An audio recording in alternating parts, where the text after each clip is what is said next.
Buenos días a todos y a todas. Hoy vamos a hablar de la enseñanza del lenguaje visual, que es una asignatura que tiene una muy fuerte tradición, fundamentalmente en la escuela secundaria y en el nivel terciario y en el universitario, que es necesario revisar. La invitación es a analizar esta tradición y que cuando digo tradición no me refiero a que es una cosa simplemente del pasado, sino que sí, lleva muchas décadas en nuestro país y en el exterior, pero que todavía está vigente.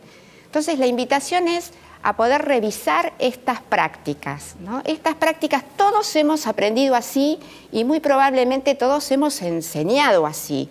Por eso digo que la invitación de hoy es a revisar esas prácticas y ver las dificultades que tiene, dónde centra sus contenidos y fundamentalmente qué contenidos que nosotros entendemos que son fundamentales, centrales, esenciales en la educación cuando uno enseña el lenguaje visual y que sin embargo no forman parte de la enseñanza, ¿sí?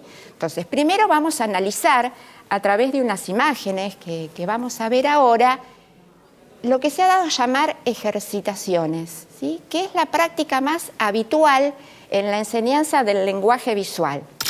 Seguramente ustedes recordarán haber hecho este tipo de ejercicio, ¿no? ¿En qué consisten? Bueno, teníamos que elegir una fotografía que saliera en una revista o de nuestro álbum familiar, reproducirla de manera realista en lápiz y a partir de ahí realizar una cantidad infinita de láminas. En este caso estamos viendo las ejercitaciones de línea, ¿no? Con todos los tipos de línea. Bueno, otra estudiante ha hecho esto. Ahí, en lugar de mostrar la reproducción, ¿no?, realista en lápiz, estoy mostrando la imagen que operó de punto de partida. Ya ahí vemos un problema, ¿no? Sobre todo para los estudiantes y las estudiantes iniciales, que es la exigencia de como primera actividad tener que reproducir de manera realista una imagen preexistente. ¿Por qué digo que es una dificultad? Primero, porque los estudiantes iniciales no tienen formación técnica, con lo cual es una exigencia que supera sus posibilidades. Y segundo, porque esta imagen la conservan todo el año. Yo estoy mostrando la ejercitación de línea, pero también en la siguiente podemos ver cómo con la misma imagen de punto de partida se trabajaba el valor en los acromáticos y podría haber traído, no la traje, pero podría haber traído con el mismo punto de partida, trabajarla con texturas y luego trabajarlas con color. Es decir, uno sostenía esa imagen de punto de partida para trabajar todos los contenidos tradicionales del lenguaje visual, que por supuesto se siguen enseñando. No es que uno tiene que dejar de enseñar línea, textura, color, acromáticos, etcétera, pero me gustaría ahora analizar un poco qué consecuencias trae esta práctica de las ejercitaciones y qué quedaría fuera, ¿no? ¿Qué cosas que deberíamos enseñar muy específicas en el lenguaje visual, esto de las ejercitaciones lo deja fuera? ¿Qué conclusiones podemos sacar de ver estas imágenes? Bueno, en primer lugar, que siempre se trabaja en el mismo soporte, ¿no? Recordarán la hoja Conqueror, ¿sí?, que usábamos durante todo el año. En segundo lugar, un grupo muy acotado de materiales: tinta para línea, témpera para acromáticos, témpera y acrílico para color y nada más. Es decir, todo el año con solo 3 materiales. ¿Qué otra conclusión podemos sacar? Que el formato y la escala son los mismos durante todo el año, ¿verdad? Es el mismo soporte, pocos materiales hasta ahora para ir repasando, una misma escala y un mismo marco de encierro y un mismo formato. Fíjense cómo en realidad durante todo el año igualamos todos estos otros que deberían ser contenidos a enseñar. Además, ¿cómo entregábamos y cómo siguen entregando, ¿no? En algunos casos los y las estudiantes esto. Bueno, los guardábamos en una carpeta y se las entregábamos al profesor o a la profesora. ¿Qué conclusiones podemos sacar de eso entonces? Que no hay ningún tipo de reflexión tampoco respecto del emplazamiento de las imágenes, no hay ninguna reflexión del tipo de vínculo que establece mi obra con el público, por ejemplo. Hay otra conclusión muy importante que podemos sacar, que es que todos los trabajos, todos los ejercicios son bidimensionales. Es decir, en la tradición del lenguaje visual, la tridimensión no entraba en la formación, siendo que, por lo menos en el nivel universitario y terciario, tenemos estudiantes de escenografía, de escultura, de cerámica, por un lado, y por otro, la versatilidad de los artistas del arte contemporáneo, ¿no? Que hoy pintan, mañana esculpen, pasado hacen una performance, etcétera, digamos. No digo que no haya artistas que se mantengan en una sola disciplina, pero es muy habitual estos cruces, ¿no? de disciplinas, de espacialidades, de temporalidades, que ocurren en el arte contemporáneo, pero que no entran al aula, ¿sí? Y deberían entrar, ¿no? Porque son las condiciones formales que tiene la mayoría de la producción contemporánea, ¿no? En el mundo, en Latinoamérica y en nuestro país también. Entonces, dicho esto, vamos a ver algunos ejemplos de arte contemporáneo que nos van a ayudar a consolidar esta idea de que estos contenidos deberían ser parte de la formación, y no solo universitaria, sino en el recorrido de los niños y de las niñas, desde el jardín, la escuela primaria, la secundaria, y quienes quieran tener luego una formación profesional vinculada a las artes visuales. El tema de los materiales, ¿no? Decíamos que reducción, sin embargo, en el mundo contemporáneo hay una explosión, ¿no? Una explosión de los materiales, al punto de que ya no se habla, como antiguamente, de los materiales nobles, ¿no? El óleo para la pintura, o el mármol, o los metales para la escultura. Cualquier material transformado por la acción humana puede ser un material interesante para producir obras visuales, ¿no? Y cuando digo cualquier material, digo cualquier material. Esto también es importante aclararlo, ¿no? Yo siempre le digo a los y las estudiantes que cursan con nosotros que no compren nada, sino más bien que traten de ampliar su mirada, de realmente mirar con otros ojos el mundo y poder ver en cualquier material su propia poética, ¿no? Cómo a través de la acción del productor de la imagen ese material puede, ¿no? Enriquecerse, modificarse, transformarse y ser incluso parte esencial de la obra. Y es esencial en cualquier obra, porque cualquiera de los contenidos tradicionales del lenguaje visual son abstracciones si no se materializan. Porque ¿qué es la línea? ¿Qué línea? ¿Cómo está hecha? ¿Cuál es su recorrido? ¿Con qué material? ¿En la bidimensión? ¿En la tridimensión? ¿Con qué tratamiento? ¿Con qué escala? Digamos, es fundamental. ¿Qué es el color? El color es una abstracción si no está materializado. Así ese material, ¿no? Sea la luz, sea casi inmaterial. Si yo les digo a ustedes, piensen en un verde. ¿Qué es el verde? Cada uno, ¿no? de nosotros va a pensar en un verde y probablemente no coincidamos en ese verde que estamos pensando, porque ese verde puede estar en un pullover, puede estar en una alfombra, puede estar en el verde del pasto de los árboles, puede estar en un cerámico, es decir, y cada material va a transformar la percepción de ese verde, aunque sea el mismo. Porque alguno va a ser opaco, porque otro va a ser translúcido, porque otro va a ser texturado, porque otro va a ser muy liso, porque otro va a ser brillante. Es decir, aún siendo el mismo verde, se va a comportar de manera diferente de acuerdo al material.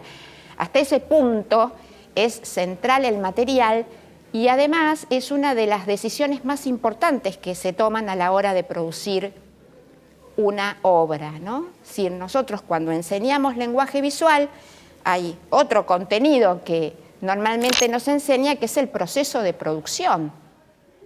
¿Cómo es ese proceso de producción de una obra? ¿Cómo dialoga el concepto con el material, ¿no? La idea con la materialidad? Y esto hay que ir enseñándolo en las clases, ¿no? Que es fundamental y que normalmente no están en otras asignaturas. Esto también es muy importante decirlo. El lenguaje visual no enseña técnicas.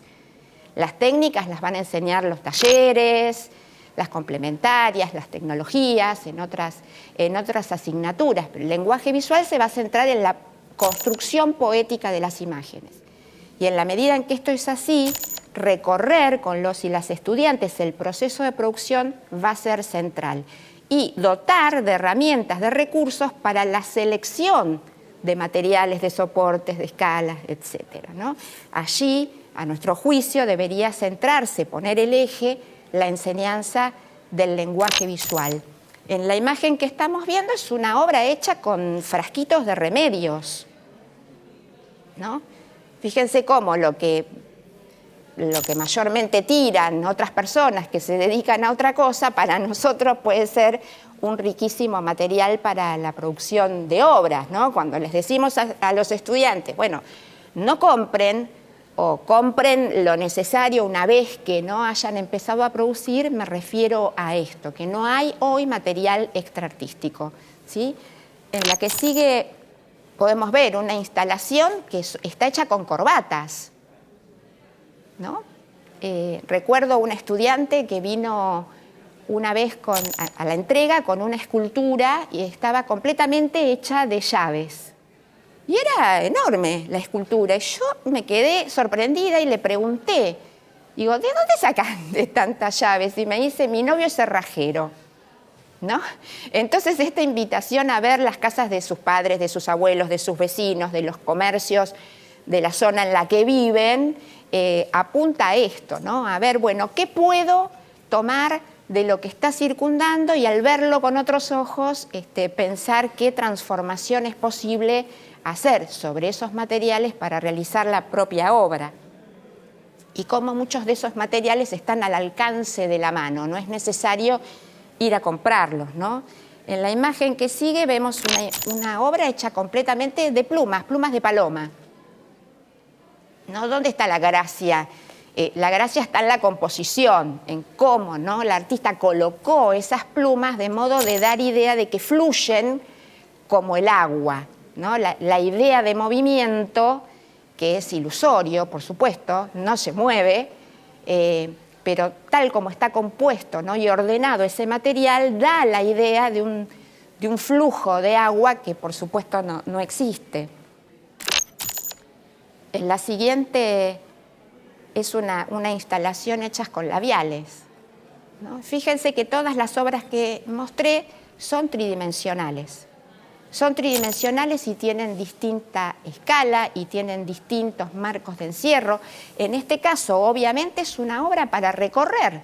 Es decir, productor o productora de alguna de estas imágenes ha tenido que pensar muy bien cómo era el vínculo que establecía con el público, cómo era ese recorrido, ¿sí?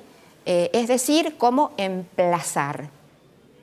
Fíjense cómo los materiales, los soportes, el modo del emplazamiento son decisiones que los y las artistas tenemos que tomar y que para eso hay criterios, ¿no? Y que estos criterios pueden ser enseñados y pueden ser transitados cuando uno acompaña a los estudiantes cuando están produciendo su obra en el aula, ¿no? Por eso es muy importante asistir con todos los materiales, ¿no? a la cursada, porque, bueno, de otro modo no podríamos, ¿no?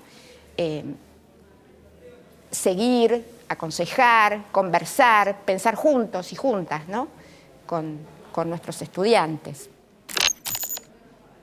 Acá están viendo otra instalación. Esta estuvo hace poco en Artebá, y me gustaría mostrarles un video.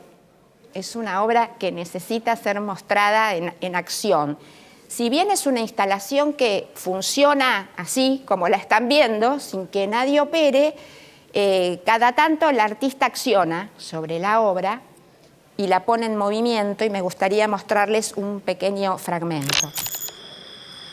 Bueno, en esa instalación que veíamos en la placa y que ahora estamos viendo en movimiento, la artista cada tanto, ¿no?, una vez por día o 2 veces por día, hace esta activación, ¿no?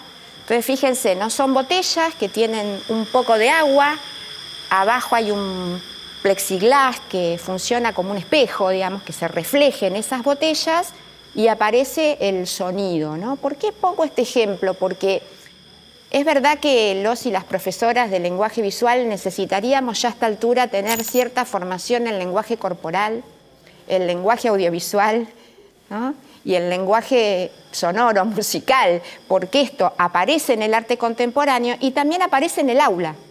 Propuestas de los estudiantes que incorporan, ¿no?, el sonido y que incorporan el cuerpo como material, el cuerpo como herramienta, ¿no? Entonces esta es la razón por la que puse esta obra. Hablábamos de cómo la ejercitación igualaba, estandarizaba los soportes, estandarizaba las escalas y estandarizaba los marcos de encierro, ¿no? El marco de encierro es el límite de esa obra, ¿no? Acostumbrados como estamos a los formatos rectangulares apaisados o rectangulares verticales, fundamentalmente porque son las pantallas más habituales, ¿no?, de la televisión, de la computadora, en horizontal, del celular, en vertical. Sin embargo, el marco de encierro, el límite de nuestra obra, es algo a pensar y a decidir, ¿no? No puede estar de antemano, ¿no? Que esto no lo dije, pero debía haberlo dicho, digamos, ¿no? En las ejercitaciones todo está de antemano. Está determinado por la cátedra, ¿no? Con qué soporte, con qué material, con qué escala, con qué marco de encierro, todo está puesto de antemano, incluidas las técnicas. Cuando uno se corre de ese modo de dar lenguaje visual, la técnica aparece a posteriori, ¿no? Depende del proyecto de producción de cada estudiante. Así que el marco de encierro debería también ser un contenido específico y transversal del lenguaje visual. La escala, ¿no?, uno dice es tan obvio, ¿no? Una arañita que entra en mi mano tiene una escala, ¿no?, y esa araña monumental obviamente tiene otra, pero por muy obvio que sea, esto no es un contenido de la enseñanza y debería serlo. Imaginen cómo aquí hay que pensar muy bien las condiciones del emplazamiento, dónde lo muestro y cómo lo muestro. No se podría haber puesto esta arañita, ¿no?, en la entrada del Guggenheim de Bilbao, obviamente, no hubiera sido la escala adecuada y toda la complejidad técnica de realización, pero también de emplazamiento de la araña monumental. Y bueno, vamos a ver otros ejemplos, ¿no?, que hablan de la importancia de la escala, ¿no? Esta instalación de cucharas, que tiene la escala de una cuchara normal de cocina, como la que todos tenemos, y la super cuchara, que es un puente, ¿no?, en la imagen de la derecha. Bueno, y también lo vemos en estos ejemplos, ¿no? Estos personajes tan pequeñitos de Liliana Porter y estas esculturas realistas gigantes de Ron Mueck, ¿no? Podemos ver el mismo fenómeno. Bueno, y la luz, ¿no? Normalmente lo que se enseña en lenguaje visual es la luz representada. Sin embargo, la luz real debería ser un contenido específico también transversal del lenguaje visual, no solamente en términos de iluminación, que es muy importante, sino también de la luz como material esencial de la obra. Es decir, hay un montón de obras de arte contemporáneo cuyo rasgo esencial es la luz y que sin la luz no tiene existencia posible, ¿verdad? Como en las imágenes que vamos a ver ahora. Creo que traje estas 3 imágenes no serían posibles sin la existencia de la luz, es decir, la luz es el rasgo esencial de las obras que acabamos de ver. Por lo tanto, ¿qué quiero decir? Por supuesto que hay que enseñar la línea, la textura, el color, los acromáticos y todos los contenidos tradicionales del lenguaje visual, pero estos deberían estar atravesados permanentemente por estos otros, ¿no? La elección de los soportes, la elección de los materiales, la elección de los marcos de encierro, de las escalas, de los emplazamientos y de qué esperamos en el vínculo que se va a establecer con el público. Así que bueno, esto es lo que trabajamos en el aula y lo que tratamos de compartir con colegas y con docentes de cualquier nivel del sistema educativo. No sé si ustedes quieren hacer alguna pregunta. Estábamos charlando, Mariel, en relación a lo que nos acabas de presentar y se nos ocurre que esta nueva metodología de la enseñanza del lenguaje visual ha abierto varias cuestiones, quizás hasta la conciencia de inclusión del espectador en todo este fenómeno de creación, pero también la cuestión de los contenidos, de cómo los contenidos son presentados a la clase. Sí, bueno, en realidad renueva todo, ¿no? Como un tablero de ajedrez donde se mueven, ¿no?, algunas piezas, cambia toda la modalidad de la enseñanza. Y sí, uno podría decir, sintetizando, que lo que nos importa es la totalidad del dispositivo, ¿sí? Y que las clases presenten propuestas que se acerquen a lo que después va a ser el ejercicio profesional, ¿no? La idea de trabajar con otros o con otras, poder sostener tus propias ideas, transitar la bibliografía para poder hablar sobre tu propia producción, ¿no? De esto no hablé, pero es importante la formación conceptual, poder poner en palabras para otros o para otras aquello que uno mismo ha producido. Y cuando digo la totalidad del dispositivo, quiero decir que uno, por supuesto, ve por separado, aísla momentáneamente un contenido para poder hablar, mostrar ejemplos, leer sobre, pero a la hora de producir, la obra es la totalidad, digamos, nunca correrse de esa totalidad. Y la totalidad incluye al emplazamiento y al vínculo con los demás, ¿no? Esos demás somos nosotros mismos, los compañeros, los profesores, ¿no?, que nos vamos haciendo de público. No obstante, todos los años hacemos muestras públicas para que esa experiencia de exponer ante los demás sea real, ¿no? Hacemos una muestra pública para, ya desde primer año de su formación profesional, pasen por esa experiencia que te permite justamente completar el proceso, ¿no?, de formación. Para nosotros es una instancia de formación la muestra pública.